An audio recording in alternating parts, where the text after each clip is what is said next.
வாங்க மீன் பொரிக்கலாம். இப்போ வந்து இதில் வந்து மிளகாத்தூள், பூண்டு, உப்பு போட்டிருக்கோம். இப்போ வந்து மீன் மசாலா போட்டால் இன்னும் அது சூப்பராக இருக்கும். இப்போ மீன் பொரிக்க கலந்துக்கலாம். நம்ம இதுதான் ஆச்சி மீன் மசாலா. இது போட்டு பொரிச்சா இன்னும் கொஞ்சம் டேஸ்ட்டாக இருக்கும்.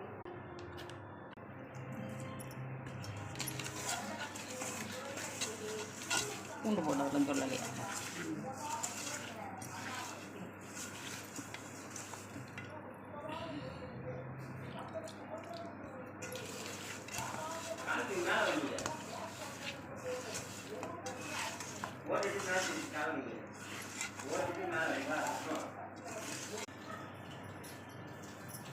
ஸோ இப்போ அடுப்பு பற்ற வச்சு தோசைக்கல்லை போட்டு நல்லா தோசைக்கல் காஞ்ச உடனே மீன் எடுத்து போட வேண்டியதுதான்.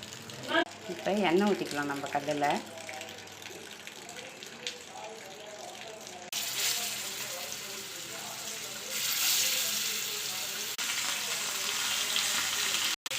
ஃப்ரெண்ட்ஸ், கருவேப்பிலை கொஞ்சம் போட்டுக்கலாம், வாசனையாக இருக்கும்.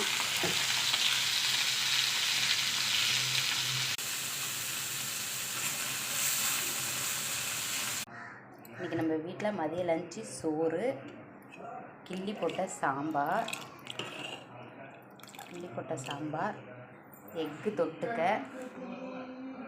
வெங்காயம், பெப்பர், பச்சை மிளகாய் எல்லாம் போட்ட எக்கு, ஃபிஷ்ஷு ஃப்ரை. இதுதான் இன்றைக்கி நம்மளுடைய மதிய லஞ்சு.